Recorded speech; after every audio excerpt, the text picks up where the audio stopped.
Hello, hello, hello. I'm Q with This is RnB.com. And today I am here with a phenomenal artist with an incredible voice who has been killing the game for years. An artist who does not need an introduction, the Eric Benét. What's Welcome. up, Q? What's up? What's up? Oh my gosh. Welcome and thank you for joining us. We are super excited to have you. We get to chat with you, find out what you've been up to and A what's lot. what's next for you. Life. Yeah, Life. Life has been lifing, right? yeah, it sure has. Okay. All Yeah, right. it's been incredible. I mean, I'm at a point in my life where it seems like the older you get, the more you not only appreciate when great things are happening, Mm. you appreciate them days when ain't nothing bad happening. You know, Hello. you Hello. just understand how to not only appreciate but identify uh, the blessing of just breathing and being at Mm, peace. mm, And so I'm at that stage in my life now. So when things are going so incredibly professionally well, it's just like this added, unexpected, like blessing. And you're looking at God like, thank you. Like mm, I was just so grateful for just being able to wake up and walk and breathe. mm, And you gave me this too. This is incredible. So I'm still able to make music. I'm still able to make it from the heart, from an authentic place, without worrying about its commercial ability or its marketability, but just make music that moves me, make music that made me want to become a recording art that sounds like the kind of music that made me want to become a recording artist in the first place and still have it be appreciated by people like you. It is an incredibly just blessed time of my life. Amen. Amen. I love that. That is Jondo, it's truly something when you are able to um find value in the ups and the downs, right? you There's a got to. lesson and an opportunity from the setbacks, right? It's power Mhm. and rejection, it's power and setbacks. So I love that for you, and I'm excited, and we do appreciate what you bring to the table. And I'm Thank you. glad you're here to get your flowers. Thank you so much. I like flowers. Absolutely. You like flowers? I love I flowers. do too. I do too.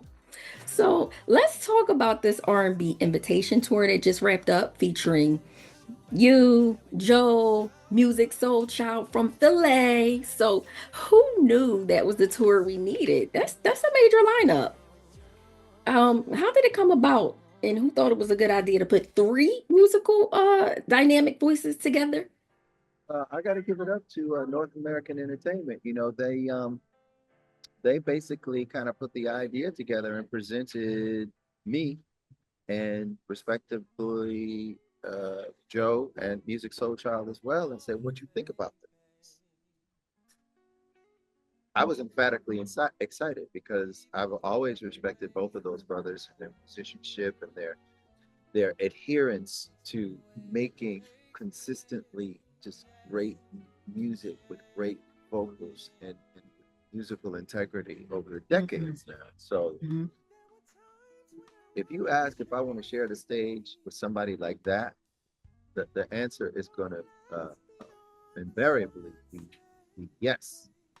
So I'm just, it was great. It was an extremely successful tour, and it was great to just be backstage sometimes, watching music do this thing, watching Joe do that thing.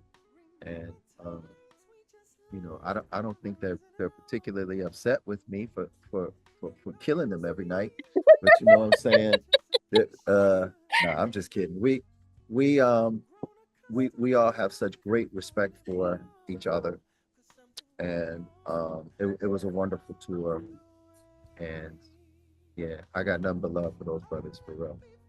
Absolutely. That was going to be my next question. Was it like a bromance, or was it like friendly competition, or was it like fun and jokes, or it was just a good time all around? It didn't feel competitive at all. Well, I think, okay, that's kind of a lie, but because when you do, let me put it this way, to be able to sustain through the decades in such a tumultuous, unpredictable business, Mm, uh, you have to have this eye of the tiger competitive nature too, because every hurdle is being thrown at you every year. mm. It's like, oh, this happened. Oh man, so this how we got to do it now. And not only do you have to adapt, but you got to be able to um almost like get that resilient. Okay, if you okay, you gonna throw that at me? Watch how I handle this. So I wouldn't say it was we weren't so much uh, vindictively competing with each other, but obviously, when you put three talented dudes who've been able to sustain and who've been able to kill over the years for all the reasons I just said, right before I go on stage, I got that energy in me like, woo, they're gonna be mad they following me tonight, you know. So Who won it? so I think that just kind of goes in hand in hand with success of any business, of any venture. Yep. And so what they say, iron sharpens iron. So it's like Hello. you all make each other better, you And know? I think that's what happened on this tour. I went into this tour with a whole lot of respect for both of them. I came out with even more because there were times after the show where we would dap each other up and be like, "Bro, you killed that," I love you that. know. And as much as I was happy for them, I'd be thinking in the back of my mind, "Damn, I'm gonna step my shit up tomorrow," you know. So it's that kind of vibe. Whatever it takes to get the best out of you each time, right? Mm-hmm. So you have been consistently praised for your strong vocals and dynamic range. So many fans were impressed with your ability to kind of like do your thing, and with your phenomenal live performances, and your ability to transport the audience back into some classic hit songs. How in the world do you do it? Well, How do you keep the thank you. crowd engaged? Thank you. How do I keep the crowd engaged? That's a great question. You know what? I think one of the things, I'll probably sound like an old man a couple times in this interview because I am an old man, but one of the things that I have greatly benefited from, uh, that more often than not, it still happens, but more often than not in this generation, um, I have benefited greatly from a couple things. One, not having I call them uh, technology crutches.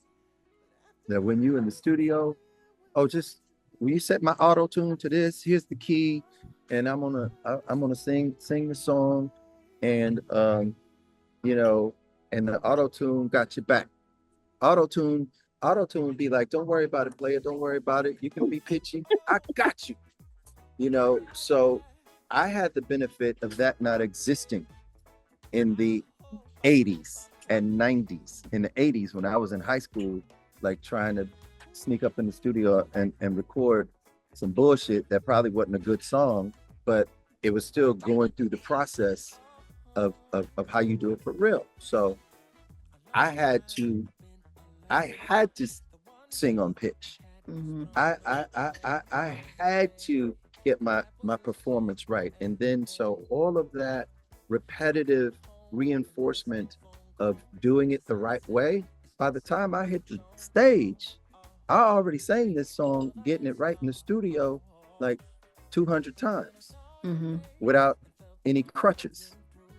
So by the time I get to the stage, there's a level of confidence and a level of actual creativity that I can add to the stage performance because I'm not worried about my pitch because we already established. I went through Mr. Miyagi's Karate Kid, do the montage, you know, make sure you can do that correctly. And so I think that is an added benefit of coming up in an era where you just had to, if you couldn't, you had to learn how to, so that when you present yourself in front of people, like on the stage, that's a whole category that I'm not worried about. A lot of performers now, it's like, oh man, I had to help an auto tune when I recorded this shit. Now I got to stand on stage in front of people. Woo, Lord! In the back of their mind, they might, as confident as they are, that's a concern. That's never a concern for me. So I can just like spread my wings and just like almost rewrite the song and have fun while I'm performing. And I think that's what people connect to. I love it. I love it. Yes, you've been training for this. You're not new to this. You true to this. So Woo! tell me, I know you said you got the confidence when you get up there because this is what you do. You are an artist. You are a performer, an entertainer. What? So besides that part of it, what was the most memorable moments or highlights from the tour for you? From the tour, Hmm. I mean, nothing compares to the energy of the audience. Mm, So I think some people saw some clips of me doing Sometimes I Cry. And I am particularly proud of myself because Sometimes I Cry is one of those songs where there's a note that I never really know if I'm gonna be able to hit it. That's the one song where it's like, oh man, if vocally I'm not there that night, I think I have, well, I know I have the musicality to be like, okay, I can't do that tonight, so maybe I could do that instead. hmm hmm There was never a night on this tour that I wasn't able to consistently hit that particular note. And one of my favorite parts of the night would be like the audience. I think it was through the help of social media. They probably saw like me, clips of me doing this note. Like, is he gonna be able to do it? And every night I would do it, and the reaction from the audience was just gold, gold. Mm, mm, And that's one of my favorite moments of the tour. And also just chopping it up with Musiq and Joe, and you know, we're two old veterans now, and you know, we've been dodging and weaving through this crazy industry, but somehow we're still here. So that fellowship was important. longevity. So, continuing on this tour talk, your upcoming highly anticipated album featuring powerhouse R&B female artists. Let's talk about it. So, is there a tour in the future for that? Well, there's no tour to speak of, but there's also always a tour being manifested, and this project is so profound. This Mm, CoStar, Eric Benét, the CoStar project. It's like I'm still pinching myself. Like I can't believe we pulled this shit off. Uh, Having this many incredibly talented women mm, collaborating with me, just like off the cuff, saying, "Yes, I'll be there when we do it." It almost makes me emotional because it's like when we endeavored to do this, so many people were like, "Woof, I don't know, bro." It's like the logistics of that and the scheduling and the legal stuff. You got to get everybody, and the labels got to be like, yes, you can release at this time. When I don't know, bro. And then we pulled it off, and we couldn't have pulled it off without um, the dedication and the passion of my team at my label JBR and Allison Ball, the CEO of JBR, but mainly with the uncompromising devotion of these incredible women who lent their talent to this project. mm, So it is an event. This album is an event, ooh, and this event needs to go on tour. mm-hmm, So absolutely, I'm manifesting that to happen. So there are no details to speak of now, but I can, without any doubt, tell you that, yeah, there will be a tour. Oh, they heard it here on This Is I don't R&B. know when. I don't know Oh, when, no, because no, I'm it's telling coming. you, It's coming. I'm receiving Manifest. this from the universe. Absolutely. So let's talk about this new album. And, we are so excited here. It drops June 6th. Okay. So excited. And I had the privilege to preview it first, with the first listen. And I can't Did you wait listen to the whole thing? the whole thing. But I What can't. you think? What you give me three words. I'm the interviewer now. Give me three words that come to mind when you think about that whole project. I can't sum it up in 3 words, but I will say it's a Okay. phenomenal artistic project, which you Mm, assembled the mm, perfect all-star mm, collaborations mm, with mm, some of the best vocal queens mm.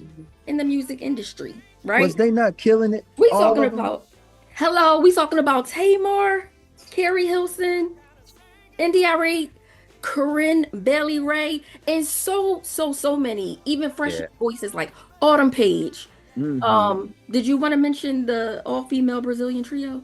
Yes, Al Dolce. So, oh my God. It's like so part of my thing growing up was like my family, we listened to everything. We listened to all kinds of music. I listened to classical.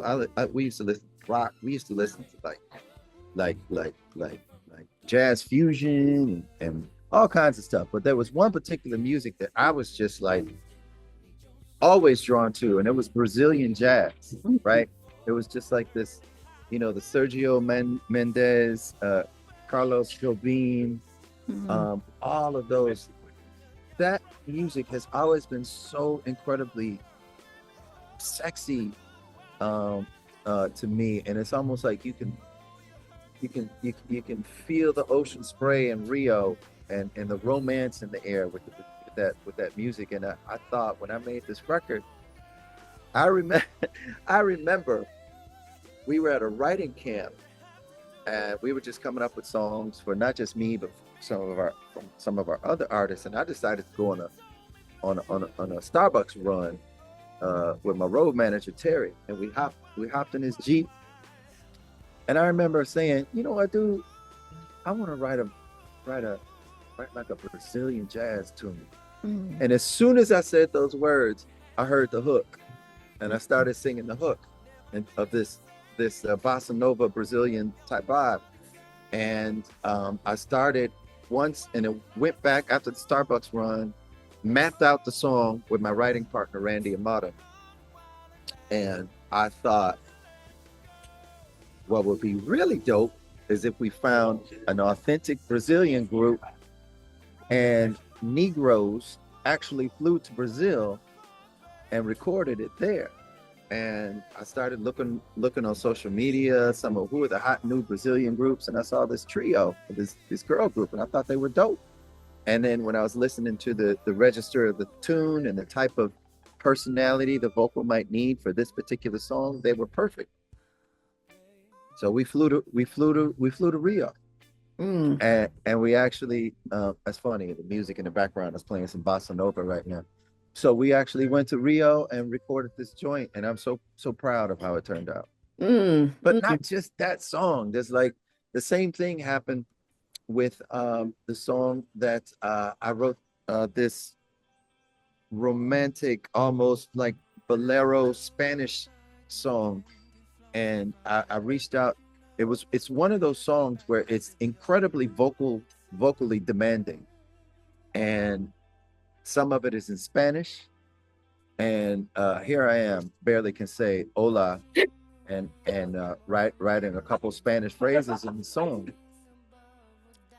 I knew I needed help finding this vocalist, so I called my dear friend, the legendary. This sounds like I'm name dropping, but I called David Foster, and Mm. I was like, David, listen to this song, and can you please help me find somebody who can sing this? And he heard it, and he was like, oh, dude, you need to call Pia Toscano. Kill this dude. And so He's absolutely right. Like Pia is one of she performs with Bocelli. She tours the world. She vocally she's a freak. And yeah, so the song was called Eres mi vida. And that's another song where I pushed the envelope of R&B and stepped outside my comfort zone. So Mm, there's a couple songs like that where I just like I didn't want to be predictable on this record. Let me step outside and do something that's a little, oh, why you write that? Because it mm. was in my spirit and it just came out. So yeah, I'm so proud of this project.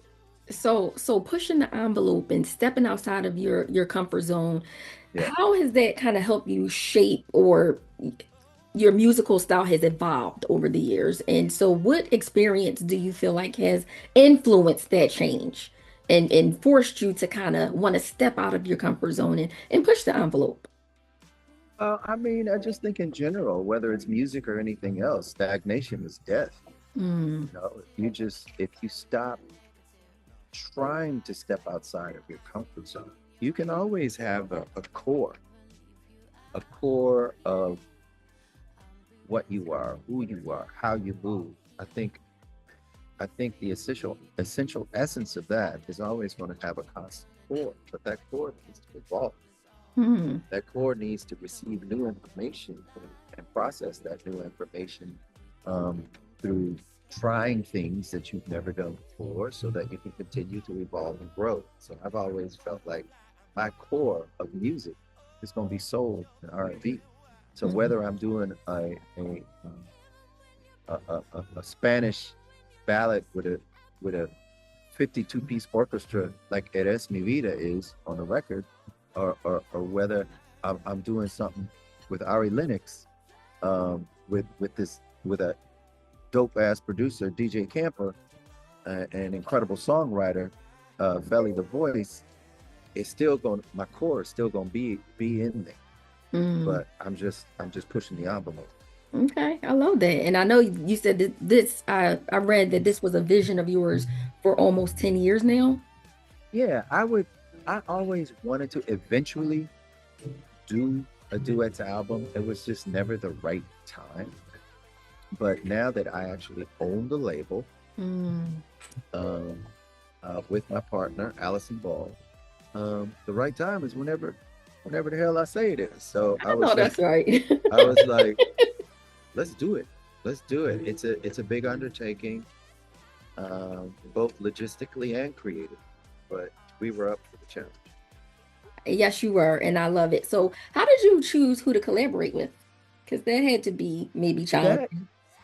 that is oddly enough, it's an easy decision. The logistics of Mm. that decision is another matter entirely. But hearing the the melody always leads the way, and for me as a songwriter, it is not. Some people, it's the lyrics that lead the way. For some Mm. people, it's a heartbreak that leads the way. Something, but for me, it's the melody. Mm. Um, you know, and the melody will hit me out of nowhere most of the time.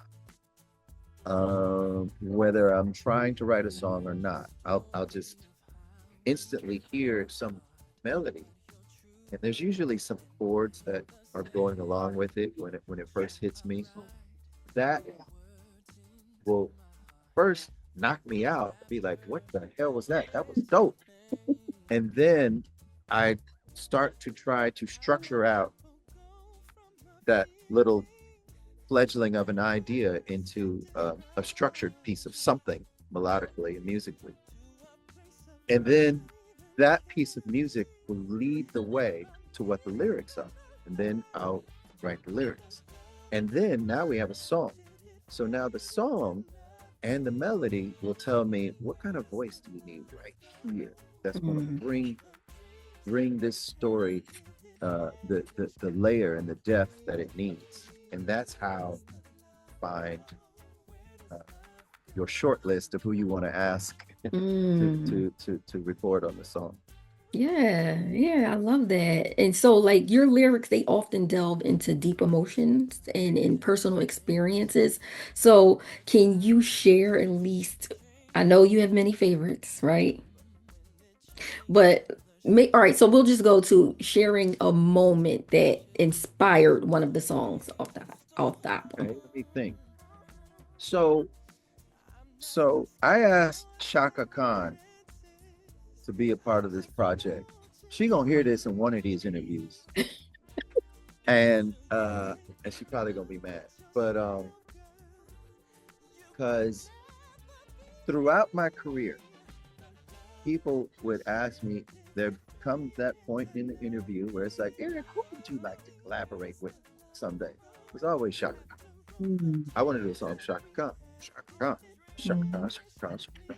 So um, when we decided that we were doing this duets project, I immediately reached out to Shaka and I told her what I was doing, and she said, "I'm down, but you got to write something you got to write something that got that. You got to write something that comes from your soul, Eric, like something that mm, matters to you." And that, and so I interpreted what she said in that moment, and I started to think about. I lost both of my parents. mm, I lost my mom in 2018, and I lost my dad when I was in my 20s. And they're still with me in many, many ways. And I started thinking about the dangerous and challenging life through racial adversity they must have, not must have, because they told me some of the stories, like being born and raised in Mobile, Alabama, mm, uh, being a child in the 1940s, growing up through all of that, and deciding, like, once you these new kids who just got married, we got to get out of this. They trying to kill us racism, and just go up north to. They just don't like us racism, mm-hmm. and um, I often think about that a lot, and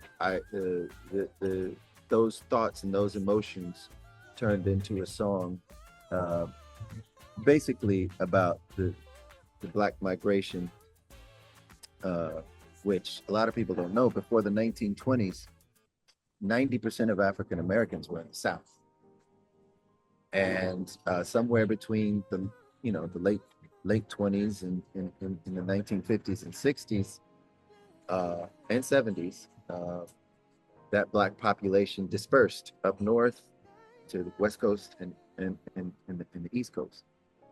And my mom and dad were part of that, so that inspired a song called Southern Pride that was originally supposed to be for Shaka and Mm, but it didn't happen. mm, So and Southern Pride was another one of those songs where vocally it was like, dang, if Shaka ain't doing this, who the hell vocally could pull this off? So I reached out to a freak of nature mm. who is a friend of mine. Her name is Judith Hill, and I hope people listen to Southern Pride on this record, because man, let me tell you something. Judith Hill is an unreasonably talented individual, Mm. and she kills the song. Love that. I love that Yeah, story. I love that little history behind it as well. yeah. Oh man, Shaka, Shaka, Shaka, Shaka. I'm gonna get you, Shaka. You gonna say yes one of these records. I believe she's going to say yes as well. Mm-hmm. So, it's that time. Here at Okay, R, this is R&B. We like to play a game called Write the Hook, where we write the hook. give artists two words and ask you to write a hook using those two words. No So, pressure. no pressure at all. You got this All right. all day, every day. So it's raining out today. I'm looking out the window. It's a rainy day, so we're going to use rain and we're going to use feet. Let's Rain go. and feet. You got this. Hook it up. Oh my God. Oh. Uh. Uh. I got those feelings, I feel the same. Falling from the sky, just like rain. I see so many people trying to meet. And moving too fast. I'm moving at speed. I don't know. Shoot, I don't know. Ooh, love it, love it, love it, love it. Yes. Okay. All right. So you definitely showed us, Yeah, how you I can want just 30. I want at least 30% of the publishing if anybody used that oh bullshit. they gonna be stealing it. They gonna steal Yeah. it. That was dope. You did your thing. And that voice. Mm. So thank you for playing our game. But before we wrap up, is there anything else that you want people to know about Eric Benet or the CoStar album? Wow. Probably that I think this is a cautionary tale. Not a cautionary tale, but I think just advice to anybody who's either in a relationship or a dear friend of somebody who is a chronic uh, creative person. Um, your friendship, your relationship will only be strengthened the more that you support their creativity. Mm. And because we as creatives, like, people don't understand. It's like it's almost more important than food for us to be in an environment where our creativity is not only um, acknowledged, but but supported. Mm. So that's one thing. That's just like a public service announcement for people out there who can't understand why your creative friends are so weird, um, or despondent or elusive. Mhm. Just you really got to create that sort of creativity, or you won't last in their circle. And the other thing is, I just remember being young, wishing that I had way more success, way more whatever. And now that I'm older, I realize that um, it sounds so much like a cliche, but when I look back on that journey, um, the success as I was defining it back then would not have made me happier. That Mm. I look back on that journey, and that journey that I've been through, the ups and the downs, was amazing. Mm. And and and and and the resilience that I needed to come out of the down times, I think about that strength, and it gives me renewed strength today. So always roundabout way of saying appreciate the ups and the downs, and it's not about the destination. Really, really just appreciate that journey. Mm. Love that. Love that. I know you did Yeah. face some adversity early on and we both have a daughter in India as well. So, Yeah, my daughter India, I'm so proud of her. She's an incredibly beautiful, talented mm, individual, and I love her so much. yes, yes, yes. And I'm sure. And we have Lucia and Luna. Lucia is my 13-year-old. Luna's Oh, a 10-year-old, and they're all like creative. They're all super super creative and artistic. okay. So do they sing or All of them, all of them? all of them. They sing and they play instruments, and they're just powerful, powerful human beings, and I'm so grateful for that. It's a family thing. It's a family thing. Always. So thinking of that journey and where you are now and you're super successful, you're a legend in the game. And I know, like, have you reached your wildest dreams, or do you feel like there's more that you need to accomplish? I think the answer to that question is yes and yes. Mm. I mean, every time, and this sounds corny too, but the feeling of walking out on a stage and holding a microphone, singing songs that came from your soul to a multitude of people who are receiving that. And oftentimes standing up and singing those lyrics back to you and those that you came up with every night, that's a dream come true. Mm, So, mm, so, um, and then there are so many other things that I want to accomplish that maybe don't even involve music mm-hmm. or partially involve music that I might be working on right now. Because I think, as we said before, you always got to keep nurturing and challenging that core of who you are. Try new things, not just in music, try new things in other areas. Always keep trying to grow. Um, you know, try to learn a new language at 40, at 50. Uh, you know, a lot of people can't travel, but hey, you can travel vicariously through learning about another culture or another dance or another food or just always keep challenging yourself, and it will not only literally keep you young, but it will keep you happy. It'll keep you happy because you'll be then living to your fullest capacity. Mm. Okay, wise words. I received that and I thank you. And I'm pretty sure you are an inspiration to many, especially artists who are trying to have the same longevity, make it in the career, make it in the industry and facing adversity, right? There's some no's, there's some highs, there's some lows, but to keep going and keep growing from all of Absolutely. that. And Absolutely. it's you grow when you're uncomfortable and you have to stretch. Woo. So That's the so, word right so I there. love that elevation and resilience and keep pushing. I love that for you. And Mr. Eric Benét, we thank you for sharing your time, your talents with the world and for stopping by. This is R&B. Please tell people where they can find you. Yeah. Go to my website, ericbenet.net. Um, and Instagram at Eric Benet.